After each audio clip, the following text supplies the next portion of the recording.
Hello friends, आज मैं बात करने वाली हूँ कन्फ्यूज़न के बारे में। जब ऐसा कुछ टाइम आता है, ऐसा वक्त आ जाता है, हर उम्र में आता है जब हम कंफ्यूज होते हैं। जैसे हम छोटे होते हैं तब भी हम काफ़ी कंफ्यूज होते हैं, क्योंकि हमें चीज़ों के बारे में पता नहीं होता है, हम डिसीजन नहीं ले पाते हैं, तब भी कंफ्यूज होते हैं। फिर हम जवानी के दहलीज पे रखते हैं कदम, तब भी हम कंफ्यूज होते हैं। और जब हम एक आधी उम्र गुजार चुके होते हैं तब भी हम कंफ्यूज होते हैं। और उसके बाद जब हम बुढ़ापे में होते हैं तब भी हम कंफ्यूज होते हैं। बस फ़र्क इतना होता है कि जब कंफ्यूज होते हैं तो हर उम्र में एक दायरा होता है। जितनी हमारी सोच होती है, जैसा हमारा जीवन होता है, उसके मुताबिक हम कंफ्यूजन में रहते हैं। लेकिन जो देखा जाए कि हम ज़्यादातर जो कंफ्यूज रहते हैं या परेशान होते हैं कंफ्यूजन में, वो हम ज़्यादा से ज़्यादा जो जवानी के वक्त में होते हैं, जिसमें जो देखा जाए तो जो बचपना होता है, बचपने में हम कंफ्यूज होते हैं चीज़ों को लेकर, किसी भी रिश्ते को लेकर, किसी भी मतलब छोटी छोटी चीज़ों को लेकर हम गुस्सा हो जाना, इस तरह के जो चीज़ें होती है उनमें कंफ्यूजन ज़्यादा पैदा होता है पढ़ाई को लेकर, और हम समझ भी नहीं पाते हैं। तो वो बचपना जो होता है वो फिर भी चलो हमारे डिसीजन लेने वाले होते हैं घर वाले, तो हम उसे मैनेज कर लेते हैं। लेकिन जब हम एक जवानी की दहलीज पे पैर रखते हैं और उस टाइम हमें कंफ्यूजन होता है, जैसे पढ़ाई को लेकर या किसी चीज़ को लेकर या फ्रेंड्स को लेकर या किसी रिश्तेदार को लेकर या माँ बाप को लेकर या फिर लव लाइफ को लेकर हम परेशान होते हैं। और जब ये होता है कि जब लव लाइफ में परेशान होते हैं तो ये सबसे बड़ी जो दुविधा होती है वो इसी में होती है। क्योंकि बुढ़ापे में जो होता है, बुढ़ापा मीन्स कि जैसे आधी उम्र निकल जाती है, जिसमें उम्र के हिसाब से भी अगर मैं आपसे कहूँ तो उम्र जो होती है, जैसे छोटेपन में जो होता है, जैसे 5-6 साल के बाद में एक मैच्योरिटी आने लगती है बच्चे में, तो तब से लगा के एक मैच्योरिटी 10-12 साल तक काफ़ी मैच्योरिटी आ जाती है। फिर उसके बाद जब 18 ईयर्स के होते तब तक फिर और काफ़ी आ जाती है। जब 18 के बाद में जो मैच्योरिटी होती है वो इंडिपेंडेंट होने वाली होती है, कि वो कुछ इंडिपेंडेंस होने की कोशिश करने लगते हैं। तो इसी तरीके से जो होता है कि फिर वो लव लाइफ में या अपने करियर को लेके परेशान रहते हैं और उनमें कन्फ्यूज़न होता है। और ज़्यादातर जो होता है इस उम्र में लव में ही होता है। और इसके बाद जो होता है, जैसे आप देखा जाए कि 28 से लेके 35 तक 40 तक जो कन्फ्यूज़न रहता है कि मतलब लाइफ को कैसे सेटल्ड करें, मतलब अब काफ़ी टाइम हो गया, काफ़ी टाइम हमने बिगाड़ दिया। जैसे जवानी में जो होता है वो तो एक अलग ही बात हो जाती है कि जब हम कंफ्यूज रहते हैं, अपनी लाइफ को समझ नहीं पाते हैं, अपने पाथ को समझ नहीं पाते हैं और जीवन बस ऐसे ही जीते रहते हैं, बस खाया पिया ऐश करा इस तरह से।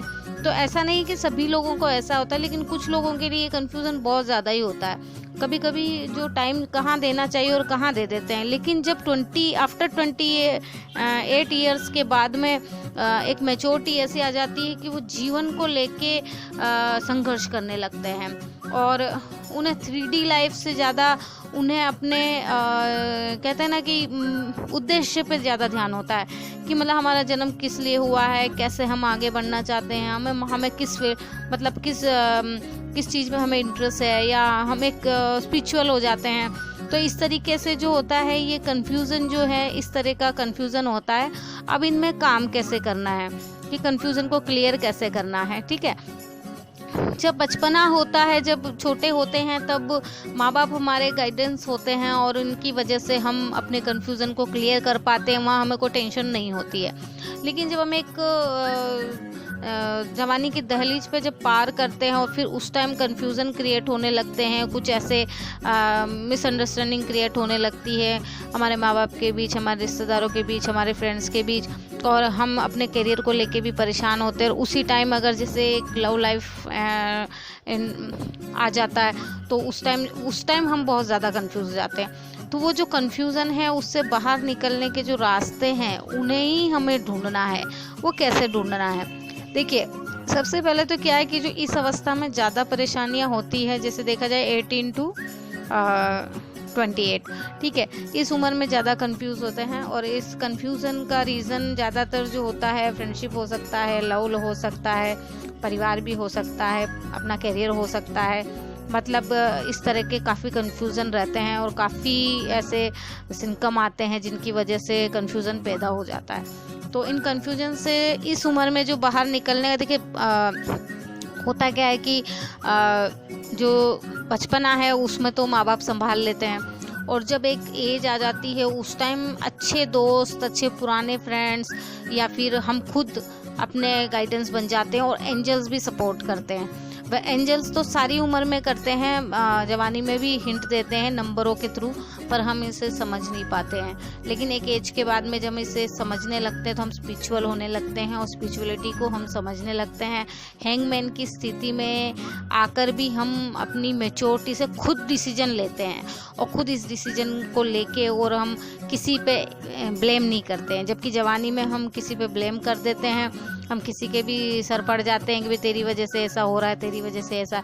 तो इस तरह की जो चीज़ें हैं ये काफ़ी सारी होती है, पर आप लोगों को इसमें शांति रखनी है, चाहे किसी भी अवस्था में हो, चाहे किसी भी उम्र में हो। ये अगर कन्फ्यूज़न की स्थिति पैदा होती है तो आपको सबसे पहले जो है ना धैर्य से काम लेना चाहिए, बैलेंस रखना चाहिए। आपके लव लाइफ में, आपके कैरियर में या आपके परिवार में, सभी चीज़ों में आपको बैलेंस रखना बहुत ज़रूरी है।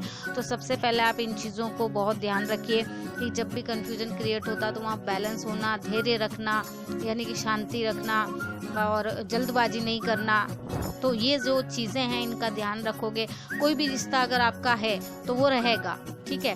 और कोई भी चीज़ आपको करनी है तो सोच समझ के करिए, क्योंकि सोच समझना बहुत ज़रूरी हो जाता है। क्योंकि कन्फ्यूज़न के बाद भी काफ़ी सारे ऐसे वर्ड्स हैं जो हावी हो जाते हैं, ठीक है। और उन वर्ड्स में काफ़ी सारी चीज़ें आती है।